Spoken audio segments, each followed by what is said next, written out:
ఇప్పుడు అనేక రకాల మనకి ఎండలో తిరుగుతున్నాం అనుకోండి, ఏదో ఒక చెట్టు నీడను ఆశ్రయిస్తాం. యాత్ర చేసేటప్పుడు పూర్వం ఎప్పట్లా బస్సులు, రైళ్ళు, ఏసీ కంపార్ట్మెంట్లు ఏం లేవు కదా, నడిచి వెళ్ళాల్సిందే. ఎవరు వెళ్ళినా నడిచి వెళ్ళాల్సిందే.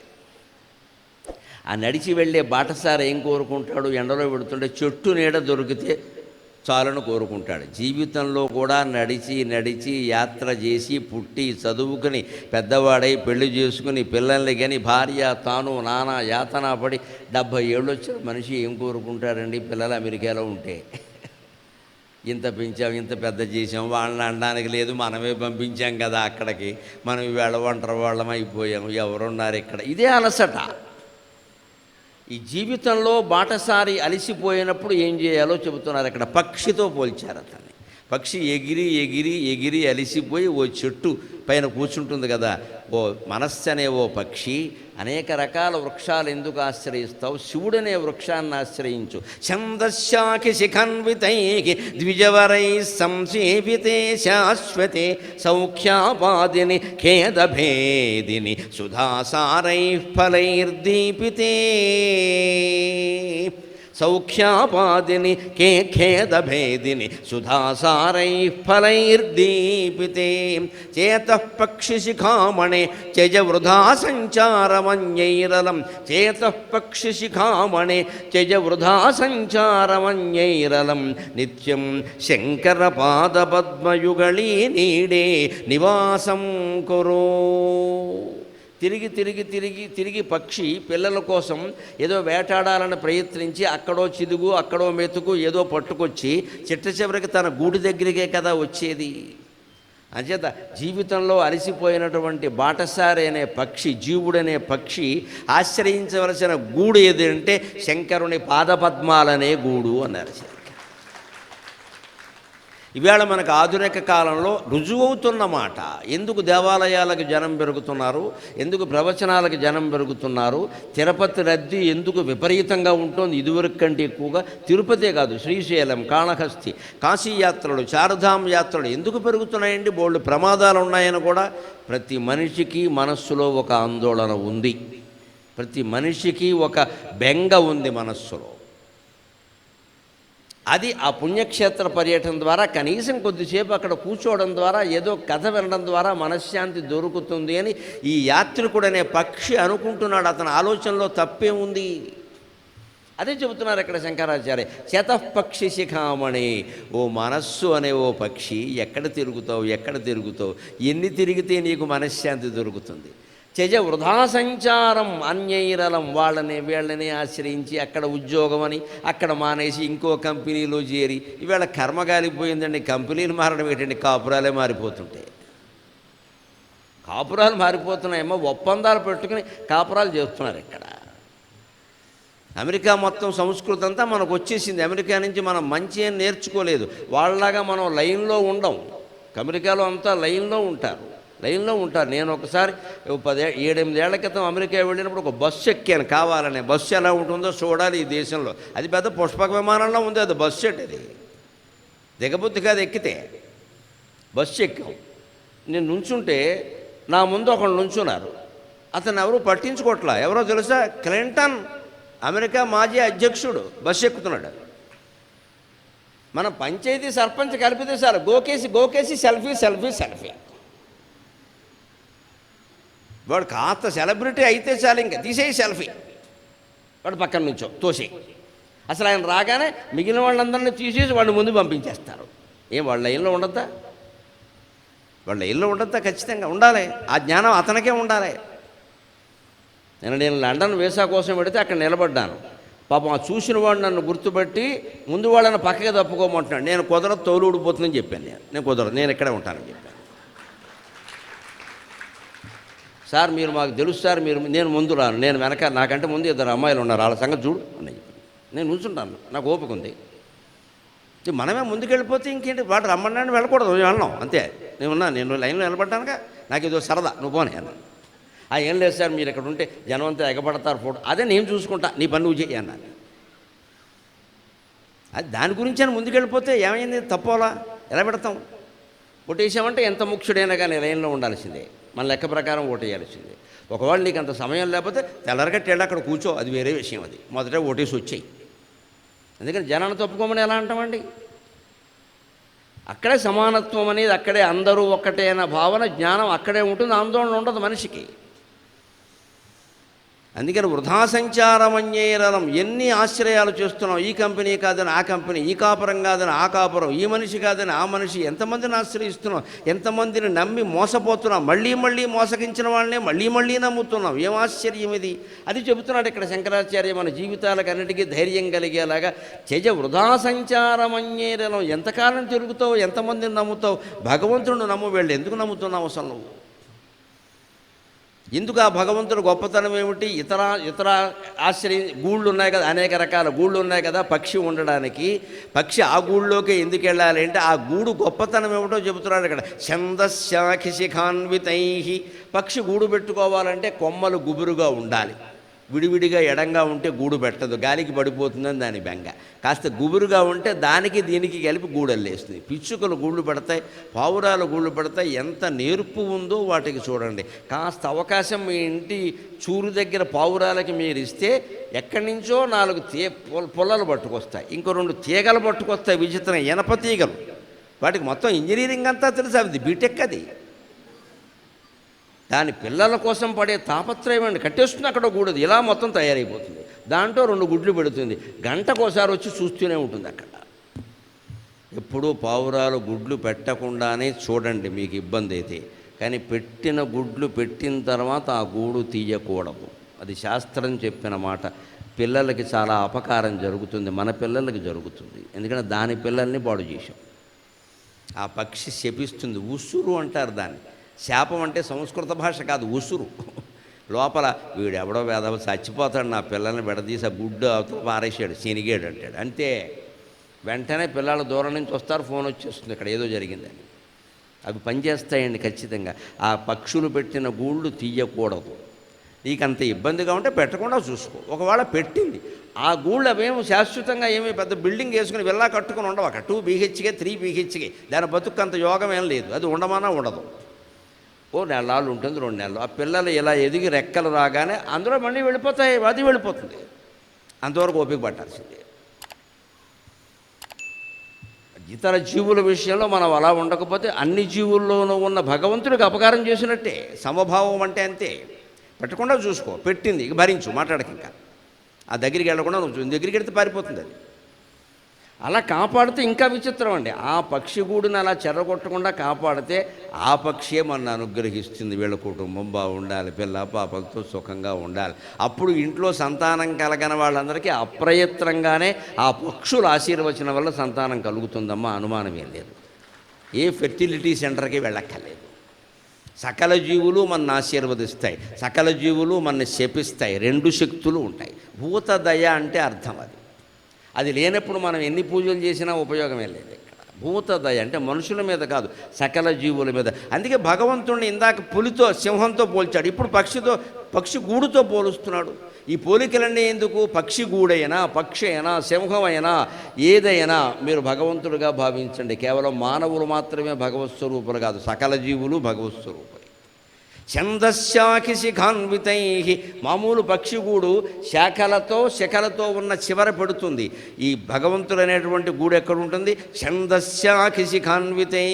వేదాల శాఖల కొసలలో ఉంటుంది. వేదాల శాఖల కొసలంటే వేదాంతం, వేద అంతం దాని కొస. ఆ వేదాంతం నేర్చుకుంటే తప్ప భగవత్తత్వం అర్థం కాదు.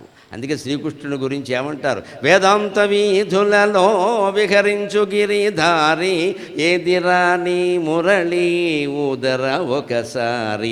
వేదాంత వీధులలో విహరించు గిరిధారి. వేదాంత వీధుల్లో ఎందుకుంటారండి? కృష్ణుడు వాళ్ళ అమ్మ వెన్నపెట్టలేదా? యశోదాదేవి దగ్గర ఉండకూడదా? శ్రీకృష్ణుని యొక్క అసలైన తత్వం అర్థం కావాలంటే వేదాంతం చదవాలి.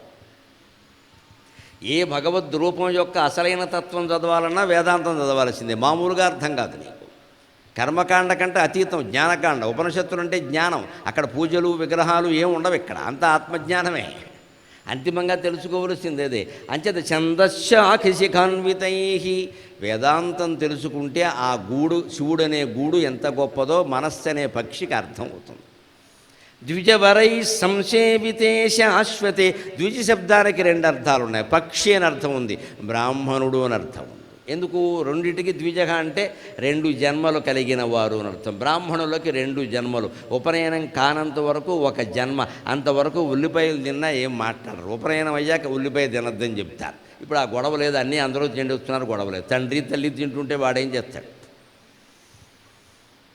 ఎందుకు చెప్పారు ఉల్లిపాయ వెల్లుల్లి మసాలా తినద్దు అంటే? నాలిక మొద్దు బారుతుంది. లోపల మసాలా తింటే ఏమవుతుందో చాలామందికి అనుభవం వస్తుంది, కడుపులో దేవేస్తూ ఉంటుంది. ఇక వాడు వేదం ఏం చదువుతాడంటే మధ్యలో ఉదేస్తాడు వాంతి వచ్చి. ఆ నాలిక పల్చగా ఉండాలి అంటే కొన్ని మాంసాహారం ముఖ్యంగా తినకూడదు. వేదం చదవాలంటే అంతే, మాంసాహారం తినకూడదు.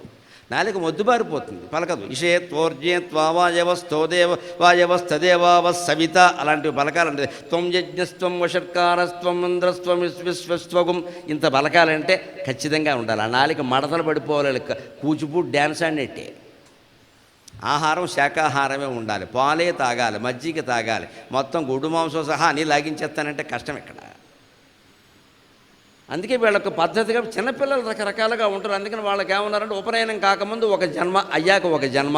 వేదం నేర్పించడానికి ఉపనయనం అవ్వాలి ఖచ్చితంగా. అందుకని ద్విజగాన పక్షికి కూడా రెండు జన్మలు ఉన్నాయి. గుడ్డుగా ఉండగా ఒక జన్మ, గుడ్డు నుంచి బయటకు వచ్చాక ఒక జన్మ. అందుకని ద్విజ శబ్దానికి రెండు అర్థాలు, పక్షి బ్రాహ్మణుడు. ఆ గూడు, చెట్టుకు పెట్టిన గూడు పక్షి అంటే అక్కడ పక్షి. ఇక్కడ వేదాంతం నేర్చుకోవాలంటే ద్విజవరై సంసేవితే శాశ్వతే. దేవాలయంలో వేదం చదవాలంటే బ్రాహ్మణుల్ని పిలుస్తాం కదండి, ఆ రకంగా బ్రాహ్మణుల చేత సేవింపబడినవాడు అంటారు. ద్విజవరై సంసేవితే సేవితే ఛందశాఖిశిఖన్వితైర్ద్విజవరై సంసేవితే శాశ్వతే. ద్విజవరై సంసేవితే శాశ్వతే సౌఖ్యావాదిని ఖేదభేదిని సుధాసారై ఫలైర్దీపితే. పక్షి గూడు పెట్టేటప్పుడు ఆ చెట్టు ఉండడానికి సుఖంగా ఉందా లేదా చూస్తుంది. అంతేకాదు త్వరలో ఏమన్నా మున్సిపాలిటీ వాళ్ళు చెట్టు కొట్టేస్తారా అని కూడా ఆలోచిస్తుంది. తీరా చేసి గూడు పెట్టాక చెట్టు కొట్టేస్తే అసలు ముందు ఉండడానికి సుఖంగా ఉందా, ఇంకా ఏ పక్షులు గూడు పెట్టాయి, చాలా ప్లానింగ్ ఉంది దానికి. అంత తొందరగా గూడు ఏం పెట్టదు, అది చాలా ప్రణాళిక ఉంటుంది దానికి. అందుకని శివుడనేటువంటి గూడును మనం ఆశ్రయిస్తే సౌఖ్యాపాదిని, ఎప్పుడూ సుఖంగానే ఉంటావు, ఎప్పుడూ సుఖంగానే ఉంటావు. ఏదో కంగారు పడుతున్నావు, రైలు కోసమని బయలుదేరావు, మధ్యలో ట్రాఫిక్ ఎక్కువైంది, రైలు అందుతుందో అనదో అని కంగారు వచ్చింది. మనం ఏం చేస్తాం, కొంచెం స్పీడ్గా పోనీ, కొంచెం స్పీడ్గా పోనీ, కొంచెం స్పీడ్గా పోనీ. వాడు అడ్డంగా తిప్పుతాడు, మొత్తం అందరూ పోతారు. స్పీడ్గా పోవడం ఉండదు, పైకి పోవడమే ఉంటుంది ఇక్కడ. అప్పుడే కంగారు పడకూడదు. బయలుదేరేటప్పుడే ఒక అరగంట ముందు బయలుదేరాడు. హైదరాబాద్ మజాక. నిన్న 5ంటికి బయలుదేరాము, 6:15 వరకు రాలేకపోయాం. అవును కదా అని ఇవాళ 5:45కి బయలుదేరాం, 6ంటికే వచ్చేసాం. అంతా మాయా. నిన్న అలా జరిగింది కదా అని కార్యకర్తలు పాపం ఏమంటే ఓ పావు గంట ముందంటే ఫోన్లేవయ్యా తయారవుతాం, దానికి ఏముందంటే 4:45కి సిద్ధంగా మొత్తం ఎదుగుల ఆభరణాలు వేసుకుని కిందకు వచ్చా. వాళ్ళు సిద్ధంగా ఉన్నారు, కారు ఎక్కేసా. ఇక్కడికి వచ్చారు, కారు ఏం చేయాలో తెలియలే. కానీ నేను మొహమాటం లేకుండా చెబుతున్నా, ఆ సమయాన్ని సద్వినియోగం చేసుకున్నా. ఎవరిని రానివ్వకండి అని చెప్పాను. కొబ్బరి నీళ్ళు ఇచ్చారు, తాగాను. 6:10 నుంచి 6:25 వరకు లోపల కూర్చొని జపం చేశానమ్మ సుఖంగాను. 15 నిమిషాలు జపం చేసుకున్నాను హాయిగా. ఇప్పుడు ఇంత కరెంటు పోయినప్పుడు కూడా నేను జపం చేసుకున్నాను. ఇప్పుడు అదంతా వాళ్ళు చూసుకుంటారు, నేను ఎందుకు ఇక్కడ. ఎలా రా అంటే ఎవరో వస్తారు పనికెట్టుకుని ఇక్కడికి. అక్కడి నుంచి అదో గొడవ ఇదంతా లేనిపోని మాటలని. అక్కడి నుంచి ఆయన పిలిచారు, మన పిలవలేదు అంటాడు ఇంకొకడు. ఎందుకు ఇది, కళ్ళు మూసుకుంటే అయిపోయాయి. అలా చాలా సమయాలు మీకు దొరుకుతాయి చూడండి జీవితంలో. ఎంత కంగారులో ఉన్నా, ఎంత ఆందోళనలో ఉన్నా, ఎంత రిస్క్ పడుతూ ఉన్నా సరే 5 నిమిషాలు దొరకదండి, అప్పుడు జపం చేయండి. ఇది కంగారు పడితే ఉపయోగం ఏంటి? ఇప్పుడు బయలుదేరాం, స్టేషన్కో విమానాశ్రయానికో, కారు వెడుతుంది, డ్రైవరు తెలుసున్నవాడే, నడుపుతాడు, కావాలని నెమ్మదిగా నడపడు. నువ్వు కంగారు పడితే ప్రమాదం చేసేస్తాడు. నువ్వు మాట్లాడుకోవచ్చు, జపం చేయి. నేను అనుభవించి చెబుతున్నా, నాకు అలాంటి 3-4 సందర్భాలతో ఏం మాట్లాడకుండా నేను జపం చేశాను. ఆశ్చర్యం, ఆవేళ రైలు ఆలస్యం కూడా నేను ఎక్కడం జరిగింది ఖచ్చితంగా. అది భగవన్ మాయ అంతే. అది చూసుకుంటాడు ఆయన అవన్నీ. ఎందుకంటే అవతల కార్యక్రమం ఒప్పుకున్నా వెళ్ళాలి, లేకపోతే కార్యకర్తలు ఇబ్బంది పడతారు, మళ్ళీ ఇంకో రైలు దొరకదు. నాకు తెలియదు, నా పని నేను చేశాను, నేను బయలుదేరి వచ్చాను. అయినా ఎంత ట్రాఫిక్ ఉంటుందో నేను అనుకోలేదు, నేను జపం చేస్తున్నాను. నీ దయ. ఏదో కారణం వల్ల ఆలస్యం అవడం, మనం ఎక్కేయడం అయిపోయింది. రైలు ఎక్కలేకపోవడం వల్ల కార్యక్రమం వాయిదా పడ్డమని జరగలేదండి నాకు జీవితంలో. ఇదే సౌఖ్యాపాదిని, ఖేదభేదిని. ఎంత ఖేదంలో ఉన్నా అది భేదింపబడాలంటే జపం చేయాలి. ఉద్యోగంలో అలసట, ఇవాళ ఎన్ని అలసటలండి ఆడవాళ్ళకి, ఎంత అలసటమ్మా. ఓ పక్క ఇల్లు, ఓ పక్క ఉద్యోగం, ఇక్కడో బాసు, అక్కడో బాసు, ఎక్కడ శబాసు ఉండదు, అంచోట్ల నిందలే. ఇదో షంటింగ్, అదో షంటింగ్. ఇంటి దగ్గరేమో పనులు చేయలేదని షంటింగ్, అక్కడేమో సమయానికి రాలేదని షంటింగ్. చచ్చిపోతారు ఇక్కడ. ఇంత చేసి కోళ్ళ బ్యాగ్ వేసుకుని సాయంత్రానికి వస్తే కాఫీ ఇచ్చేవాళ్ళు లేరు. మా కాలం కోడళ్ళలా లేరు అని అత్తగారు కాళ్ళు ఊపుతుంది. ఇక్కడ ఎలా ఉంటారని ఉద్యోగం చేసే కోడలను కోరేక, ఆవిడ ఉద్యోగం చేయాలి, లక్షలు సంపాదించాలి, మళ్ళీ నీకు కాఫీ ఇవ్వాలి. విషయం ఉన్నందుకు సంతోషించి ఇంకేం అడక్కు. ఉద్యోగం చేసే కోడలను కోరుకున్నామంటే నోరు మూసి కూర్చోవాలి, మాట్లాడకూడదు. ఇంకా మనమే ఇవ్వాలి వాళ్ళకి కాఫీ. ఎందుకు కోరుకున్నావు? అడుగుతున్నారు పని కట్టుకుని. నేను చూసా మగపిల్లలతో ఉద్యోగం చేయట్లేదా, టెక్ మహీంద్రా ఎందుకు, ఇన్ఫోసిస్ చేరగా. ఈవిడి సలహా ఇస్తుంది ఇక్కడ. ఈవిడికి ఆ రెండింటికి భేదం ఏంటో తెలియదు. ఈవిడికి స్పెల్లింగ్ రాయమనం, స్పెల్లింగ్ ఈవిడ సలహా ఇచ్చేస్తుంది ఇక్కడ. టెక్ మహీంద్రా ఎందుకు, ఇన్ఫోసిస్, నువ్వు దాని స్పెల్లింగ్ రాయి చూస్తాను నేను. ఎందుకు డబ్బులు ఎన్నేళ్ళ పడి చేస్తున్నావు? పెళ్లి చూపుల్లో ప్రశ్నలు అండి, నేను విన్నా స్వయంగా. 6 ఏళ్ల పడి చేస్తూ ఇంకా ప్రమోషన్ రాలేదా? మోషన్ ఒక ఎడుతున్నాను, నీకు ప్రమోషన్ ఏంటి ఇక్కడ? ఎందుకండి ఈ ప్రశ్నలు? డబ్బులు డబ్బులు డబ్బులు, మనస్సు నిండా డబ్బులు. పెద్దవాళ్ళ బుద్ధులు ఇవి, పిల్లలు కాదండి. వాళ్ళు అమాయకులు, వాళ్ళు సిద్ధంగా ఉన్నారు చేసుకోవడానికి. మనం జరగనివ్వట్లేదు పెళ్ళిళ్ళు, అడ్డం వేసేస్తున్నాం అక్కడ. మళ్ళీ జరగలేదు కుజదోషం లేమి లేదు, నీ నోరు దోషం, నోరు మూసుకో. కుజదోషం, గాడిద గుడ్డు, ఇదోడు పెట్టారు ఇక్కడ. మన నోరు దోషం. వాళ్ళు ఏదో సుఖంగా ఏదో వాళ్ళు మాట్లాడుకుంటారు అంటే 2 ముళ్ళు ఎట్టెత్తే అయిపోయాయి, క్యాటరింగ్ అయిపోయింది. మనకి ఎందుకు గొడవ? వీళ్ళంతా కల్పించుకుని నానా రకాలుగా పీకేసి దాన్ని గడ్డిమోపు చేసేసి చివరికి సూది, తెలంగాణలో చెబుతుంటారు గడ్డిమామలో పడిన సూది అని. అసలే సూది, అది గడ్డిమామలో పడింది, ఈ జన్మకు దొరకదు నీకు. మొత్తం అలా అయిపోయింది వ్యవహారం. ఇవాళ ఆడాళ్ళకి 35 ఏళ్ళు దాటిపోతున్నాయి, మగాళ్ళకి దాటిపోతున్నాయి. చివరికి ఏమైందంటే సంతాన సాఫల్య కేంద్రం. 35 ఏళ్ళు వచ్చాక నువ్వేం గర్భం ధరిస్తావు ఇక్కడ? 28 ఏళ్ల లోపు ఆడవాళ్ళకి గర్భం ధరించడం అయిపోవాలి ఖచ్చితంగా. 28 ఏళ్ల తర్వాత ధరించిన గర్భాలు నిలబడతాయని ఏమీ లేదు. అది శాస్త్రం చెప్పిన మాట పూర్వం. 28 ఈజ్ ది మ్యాక్సిమం. ఈ లోపే పెళ్ళి అయిపోవాలి, పిల్లలు పుట్టేయాలి. పుట్టేవాళ్ళు ఒకరో ఇద్దరు అయిపోవాలి. ఇప్పుడు 35, 36, 40 ఇంకా కెరీరు అడ్వాన్స్ ఏమిటి ఇవన్నీ పని లేక. ఇప్పుడు చివరికి చావుగాలానికి లావు దుఃఖం అని 45 ఏళ్ళకి పిల్లానికి అంటారు. వీడు ఎందుకు పనికొస్తాడు వీడు, దీన్నే చావుగాలానికి లావు దుఃఖం అంటారు. వాడికి 20 ఏళ్ళు వచ్చేసరికి వీళ్ళంతా ముసలాళ్ళు అవుతారు. ఇక్కడ ఏం చేస్తారు? ఊరికే చెప్పరండి సంప్రదాయాలు. అవి ఎందుకోసం అంటే ఏ గర్భధారణకు ఒక సమయం ఉంది, ఇక్కడ ఒక వయస్సు ఉంది, ఆ వయస్సులో అయిపోవాలి. ఏ వయస్సుగా ముచ్చడంటారు.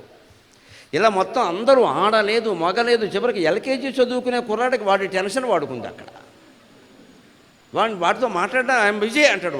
వాడు బిజీ, వాడు హోంవర్క్. నువ్వు వర్క్ ఫ్రమ్ హోమ్, వాడు హోమ్ ఫ్రమ్ వర్క్. వాడు రాగానే మొత్తం ఈ బిషాణ వేసి కూర్చుంటాడు రాసుకుంటుంది. ఇక్కడ వాడు ఖాళీగా లేడు. ఎందుకు ఇదే అలసట చేత పక్షి శిఖామణి. ఎంత ఖేదం, ఎంత ఖేదం. సుఖంగా ఒక్కళ్ళు లేరండి. అంచేత ఆ ఖేదం పోవాలి అంటే, సౌఖ్యం కలగాలి అంటే. అంతేకాదు, పక్షి ఉన్న చోట ఏం చూసుకుంటుంది? సాధారణంగా పక్షులు పళ్ళు లేని చెట్లకి గూళ్ళు పెట్టవు, పళ్ళు ఉన్న చెట్లకి పెడతాయి. ఎందుకంటే మొత్తం 2 in 1. మొత్తం నివాసం ఉండొచ్చు, ఆహారం దొరుకుతుంది అక్కడ. అక్కడే 2 పళ్ళు ఇలా తింటే పొడుచుకుంటే అయిపోయాయి. అందుకని శివుడనే వృక్షాన్ని కనుక మనం, గూడుని కనుక మనం ఆశ్రయిస్తే ఆ చెట్టుకి సుధాసారై ఫలైర్దీపితే, అమృతప్రాయమైన ఫలాలన్నీ మనకు దొరుకుతాయి. ఆ చెట్టును ఆశ్రయించండి. పైగా మహానుభావుడు పరమశివుడు దేవతల్లో ఎంత త్యాగమూర్తి అంటే, అందరూ అమృతం సేవించారు. లక్ష్మీదేవిని ఒకరు పట్టుకెళ్ళిపోయారు, చింతామణి పీఠాన్ని ఒకరు పట్టుకెళ్ళిపోయారు, అప్సరసలను 60,000 మందిని 60,000 మంది దేవతలు పట్టుకెళ్ళిపోయారు. ఒక్క మనిషిని పార్వతీదేవికి పని మనిషిగా కూడా పంపలేదు.